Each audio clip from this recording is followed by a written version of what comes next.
Em 29 de outubro, o 3 Atlas desaparecerá atrás do Sol, tal como a Vlog sugere que este enorme e veloz objeto interestelar poderá realizar uma manobra dissimulada que o prenderia indefinidamente no nosso sistema solar. A narrativa oficial descreve-o como um cometa passageiro. No entanto, os dados iniciais tornam essa explicação difícil de aceitar.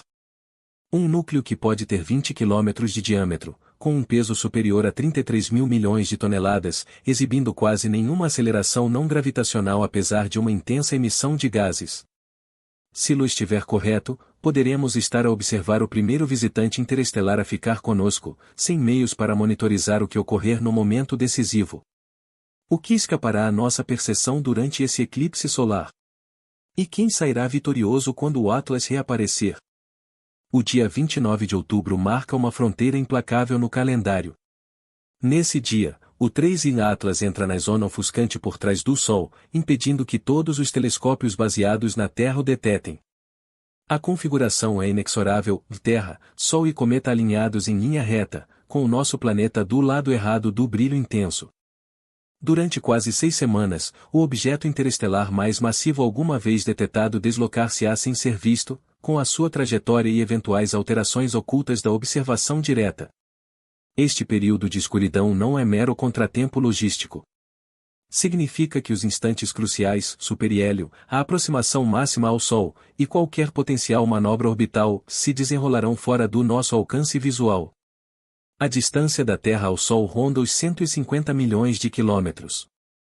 Na conjunção, o Atlas passa logo além disso, a 1,36 unidades astronômicas. Nenhum observatório terrestre consegue distinguir o seu fraco clarão do inferno solar. Até telescópios espaciais como o Hubble e o JWST têm de aguardar, ativados os protocolos de segurança devido ao perigo de apontar perto do Sol. O resultado prático é uma lacuna de dados que se estende desde finais de outubro até ao início de dezembro. O rastreio astrométrico, a análise espectral, até medições básicas de brilho, tudo mergulha no silêncio. A única possibilidade de vislumbre reside em meia dúzia de sondas solares e coronógrafos, instrumentos concebidos para examinar tempestades solares, não cometas longínquos. A sua sensibilidade e ritmo de imagem mal captam objetos tão tênues como o Atlas. Para a maioria dos astrônomos, a janela observa-se quando o capítulo mais vital da história arranca. Todas as interrogações sobre uma saída natural ou uma captura artificial, sobre cometa ou artefacto, ficam suspensas neste mutismo imposto. O relógio avança e o instante da verdade decorrerá num local onde ninguém pode espreitar.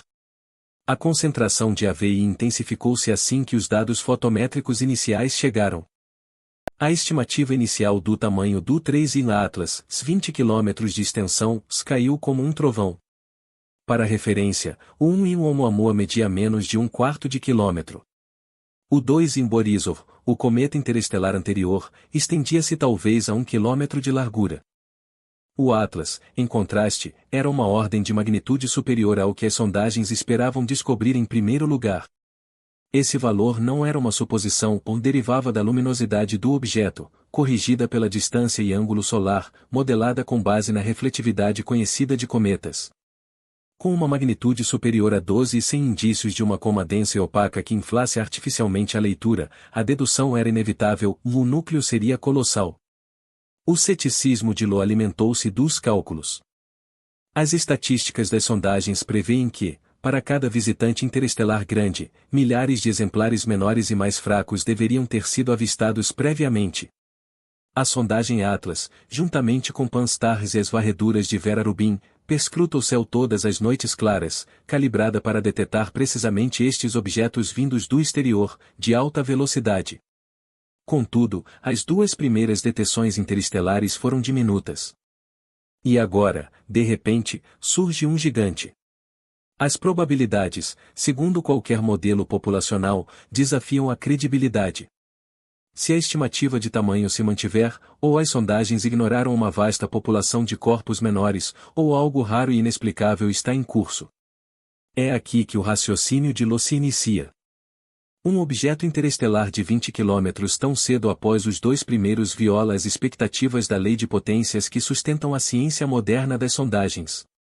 Os sinos de alarme estatísticos tocaram não pela luminosidade do Atlas, mas pela sua escala descomunal, que contrariava todo o conhecimento dos astrônomos sobre o que deveria existir lá fora. Para Loy, esse único número, os 20 quilômetros, tornou-se a primeira e mais evidente anomalia numa lista que crescia.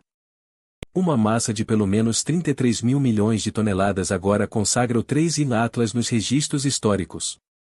Este valor, extraído de modelações dinâmicas e da luminosidade constante do cometa, eclipsa todos os visitantes interestelares confirmados até então. Mas o paradoxo arranca daqui. Apesar de uma taxa vigorosa de emissão de gases próxima dos 100 a 150 kg/s, dominada por dióxido de carbono, não há aceleração não gravitacional mensurável. Na ciência dos cometas, trata-se do problema clássico do foguete. A emissão de gases funciona como propulsores, desviando ligeiramente o núcleo da sua trajetória prevista. Para cometas típicos, mesmo atividade modesta deixa uma marca no registro astrométrico, um desvio lento, uma curva subtil para longe da gravidade pura. Porém, o conjunto de dados global do Minor Planet Center, com mais de 4.000 medições posicionais, não detecta tal desvio no Atlas. O limite superior para sua aceleração não gravitacional à aceleração observada é inferior a 15 metros por dia ao quadrado, tão reduzida que, para a atividade registrada, apenas um corpo de dimensões colossais poderia manter-se tão estável. Os cálculos destacam ainda mais a discrepância. Considere a produção de gás medida, multiplique pela velocidade de saída e dívida pela massa estimada. A aceleração reativa prevista deveria ser detetável nos dados, a menos que o núcleo não só seja extenso, mas surpreendentemente compacto, ou que a ejeção de gases ocorra de forma perfeitamente simétrica em todas as direções. Simulações de Monte Carlo exploram todas as combinações viáveis de tamanho e densidade do núcleo. Para qualquer coisa com menos de cerca de 5 km de diâmetro ou densidade inferior a 1,000 kg por metro cúbico, as equações deixam de fazer sentido. A ejeção de gases teria desviado o Atlas da sua trajetória prevista há muito tempo. Só um corpo sólido e massivo explica tanto as evidências fotométricas como as dinâmicas. Hipóteses alternativas, como jatos expelidos em oposição exata ou um aglomerado de fragmentos pouco coesos, demandam física ajustada ao milímetro e geometria improvável. O modelo convencional tem dificuldade em harmonizar os valores sem recorrer a coincidências estatísticas ou argumentos ad hoc. Para Loy e a sua equipa, isto não é mero detalhe, mas um convite explícito. Se a massa for real e a aceleração inexistente, a possibilidade de cenários não naturais fica entreaberta. A ciência de levantamentos baseia-se em números, muitos números. Para cada objeto gigantesco como o 3 in Atlas, os modelos de população prevêem que o céu deva estar repleto de milhares de vagabundos interestelares menores e mais tênues. A lógica é direta, corpos pequenos são muito mais abundantes em todas as cinturões de asteroides e cometas conhecidos. Se o processo de detecção estiver a funcionar, os primeiros objetos interestelares identificados deveriam ser os mais diminutos, aqueles que superam os gigantes em ordens de magnitude. Mas o registro conta outra história. O Pan-STARRS Survey, a rede Atlas e agora o Observatório Vera Rubin têm varrido o céu durante anos, registrando milhões de detecções. A sua sensibilidade evoluiu ao ponto de que objetos com apenas algumas dezenas de metros de largura, se em movimento rápido, deixariam rastro. As duas primeiras descobertas interestelares, Oumuamua e Boris, encaixam no padrão. Ambas eram pequenas, débeis e no limiar da detecção. Depois, sem aviso, surge Atlas. Com 20 km de largura, pelo menos 33 mil milhões de toneladas, a arder bem acima do limite. Nada de enxame de parentes menores, nada de progressão gradual em tamanho, apenas um salto estatístico. Os modeladores de populações fizeram os cálculos. Se o 3 in Atlas for representativo, os levantamentos já deveriam ter detectado centenas, até milhares de objetos inferiores. Em vez disso, o total é 3. Analistas do Pan-STARRS e do Reuben assinalaram a lacuna em memorandos internos, alertando que as probabilidades de encontrar um gigante antes dos seus congêneres pequenos são astronomicamente baixas, inferiores a 1 em 10.000 segundo algumas estimativas. A lei de potência, alicerce da distribuição de tamanhos, parece rompida. Ou o universo oculta uma vasta população de corpos tênues e esquivos, ou Atlas é uma anomalia que desafia todas as previsões. Para quem segue irregularidades, isto não é só curiosidade. É um indício de que algo essencial nos números está errado, e que a narrativa do 3 em Atlas já altera as regras. Os mapas de trajetória do 3 em Atlas mostram um percurso que roça o plano da eclíptica do Sistema Solar, inclinado apenas cerca de 5 graus. Para um objeto proveniente do espaço interestelar, este tipo de alinhamento está longe do habitual. A maioria dos cometas e asteroides conhecidos, mesmo os formados no nosso sistema, segue órbitas que se inclinam e contorcem pela vizinhança solar. Um visitante aleatório de longe deveria cortar à direita num ângulo acentuado, com o seu rumo moldado pelo caos de estrelas distantes. Em vez disso, Atlas desliza quase paralelo ao disco planetário, percorrendo um corredor normalmente reservado a corpos nativos. A geometria torna-se mais intrigante ao examinar de perto. Nas semanas antes do periélio, Atlas encadeia uma série de aproximações com planetas maiores. A 3 de outubro, passa a 29 milhões de quilômetros de Marte, uma distância que, em termos interplanetários, se considera um roçar. A sequência prossegue. Mais tarde, a sua rota aproxima-o perigosamente de Vênus e Júpiter, acumulando uma cadeia de sobrevoos planetários rara fora de missões espaciais meticulosamente planeadas. Dinamistas orbitais analisam os dados e concluem que as probabilidades acumuladas de um objeto massivo e veloz seguir este trajeto exato são minúsculas. Para cada planeta, a chance de uma passagem próxima é baixa. Para 3 seguidas, a probabilidade cai abaixo de 1 em 1000. Este alinhamento não é mero detalhe. A órbita rente à eclíptica posiciona Atlas idealmente para impulsos gravitacionais. Cada sobrevoo planetário poderia, em teoria, ajustar a sua velocidade ou curvar o caminho. Mas o verdadeiro fascínio reside em como estas aproximações encadeadas preparam o momento do periélio. A trajetória parece afinada, quase como se concebida para otimizar opções de manobra dramática perto do Sol. Para quem delineia a fronteira entre o natural e o intencional, o próprio percurso de voo serve de testemunha muda, suscitando dúvidas que os números por si só não resolvem. As primeiras imagens captadas por 3 equipas de observação no Observatório de Atlas I revelaram algo inesperado.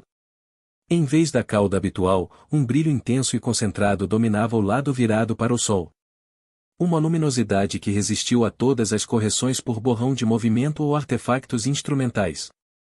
Analistas de imagens no Gemini-South e no VLT examinaram os dados com afinco, à procura de uma justificação técnica, mas a assimetria persistiu. À medida que o cometa se aproximava do Sol, o brilho atenuou-se e uma cauda normal começou a estender-se, alinhando-se com o vento solar.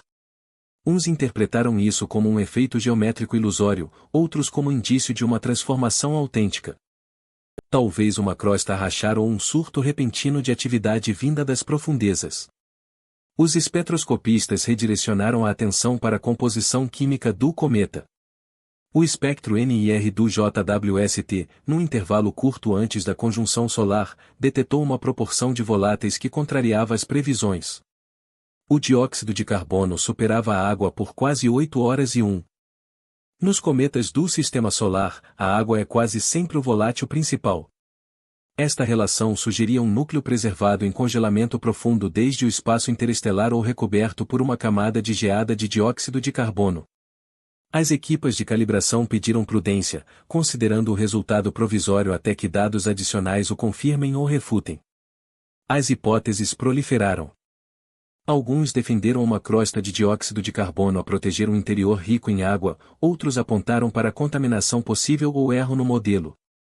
O debate invadiu conversas noturnas no Slack, com cada equipa a sustentar a sua visão. Depois, no final de setembro, uma onda súbita de emissão verde varreu a coma. Tanto astrônomos amadores como profissionais registraram a alteração, atribuindo-a a moléculas de C2 ou CN a fluorescer sob ultravioleta solar. Na maioria dos cometas, o verde surge perto do periélio, mas aqui apareceu cedo e vívido, superando as estimativas. A variação cromática gerou novas dúvidas sobre a estratificação dos gelos voláteis e a química superficial do cometa. Cada irregularidade, ótica, química, cromática, já acumulava incerteza sobre incerteza. Com o cometa a esconder-se atrás do Sol, as respostas teriam de aguardar, deixando a sua essência verdadeira pendurada entre artefacto e descoberta. O caso de AVI depende de uma janela tão fugaz que mal marca o relógio cósmico. No periélio, a 29 de outubro, o 3º Atlas deslocar-se-á a quase 44 km por segundo. Uma bala interestelar em arco, a apenas 1,36 unidades astronômicas do Sol. Para qualquer objeto em trajetória hiperbólica, este é o instante único em que um impulso isolado, uma variação de velocidade de meros quilômetros por segundo, pode inclinar a balança entre fuga e captura. A física não perdoa. Para desviar de uma rota interestelar de saída para uma órbita solar ligada, o Atlas precisaria de um ΔV de cerca de 8 km por segundo aplicado no ponto de maior proximidade. Qualquer coisa menor e o cometa prossegue, sem regresso. Esta manobra, caso ocorra, passará despercebida. O clarão solar cega todos os telescópios terrestres. Até os melhores coronógrafos espaciais terão dificuldade em isolar um ponto fraco e veloz contra o fundo solar. Os limites de detecção destes instrumentos rondam as magnitudes 8 a 10, demasiado brilhantes para um cometa como o Atlas durante a conjunção solar. Na prática, qualquer alteração na trajetória, qualquer explosão de atividade ou empuxo artificial escapará à observação até o cometa reaparecer semanas mais tarde. O sobrevoo de Marte, a apenas 29 milhões de quilômetros a 3 de outubro, trouxe uma esperança passageira de imagens diretas.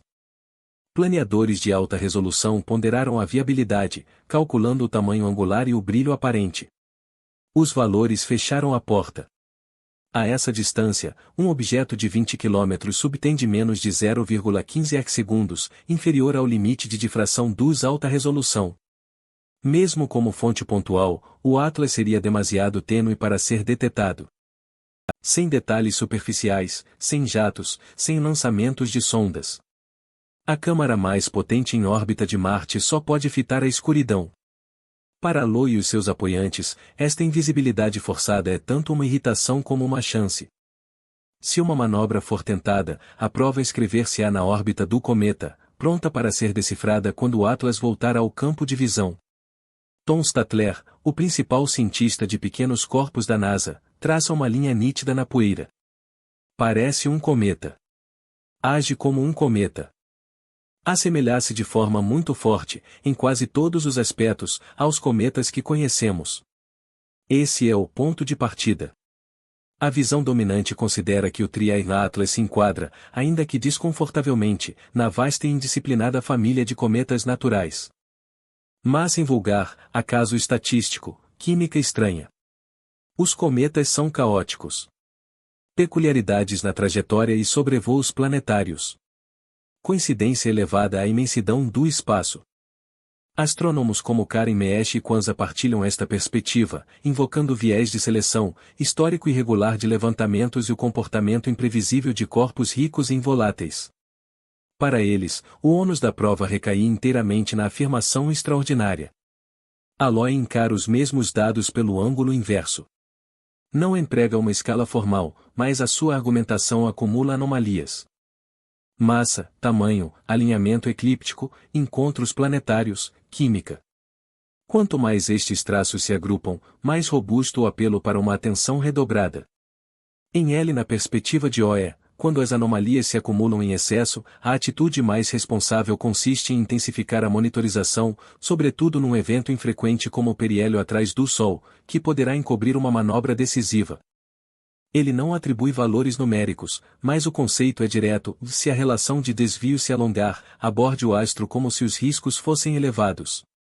A próxima fase decisiva surge no início de dezembro, com o reaparecimento de Atlas após a conjunção solar. Todos os observatórios principais estarão preparados para detectar alterações na órbita, na rotação e no espectro. Em março de 2026, ao aproximar-se de Júpiter, uma nova série de dados avaliará se o trajeto mantém o caráter hiperbólico ou se ocorreu alguma modificação. O enquadramento de decisão não visa pontuar irregularidades. Trata-se de seguir previsões concretas e testáveis. Caso a órbita prossiga inalterada, o modelo natural prevalece. Do contrário, o debate avançará para um patamar distinto. Por enquanto, a única convicção reside no facto de que o enredo dependerá das revelações dos dados ao término do período de ocultação. No dia 29 de outubro de 2025, o 3º Atlas transitará por trás do Sol, interrompendo por completo as observações terrestres no instante exato em que RV Lobo alega que uma manobra de juramento reverso poderia fixar no nosso sistema solar. As estimativas apontam para um diâmetro de 20 km e uma massa de pelo menos 33 mil milhões de toneladas, aliadas a uma aceleração não gravitacional quase nula e uma proporção de dióxido de carbono para água próxima de 8 horas e 1, o que contraria as expectativas para um cometa interestelar natural. Contudo, até a data, não existe prova direta de origem artificial. A posição oficial da NASA sustenta que os cometas podem manifestar comportamentos imprevisíveis e que persistem interrogações sobre a origem da sua fase espectral verde e a essência real da sua trajetória. Ao emergir em dezembro, os novos elementos orbitais e as assinaturas químicas de Atlas oferecerão o exame definitivo. Até lá, impera a necessidade de escrutínio meticuloso e discussão científica aberta.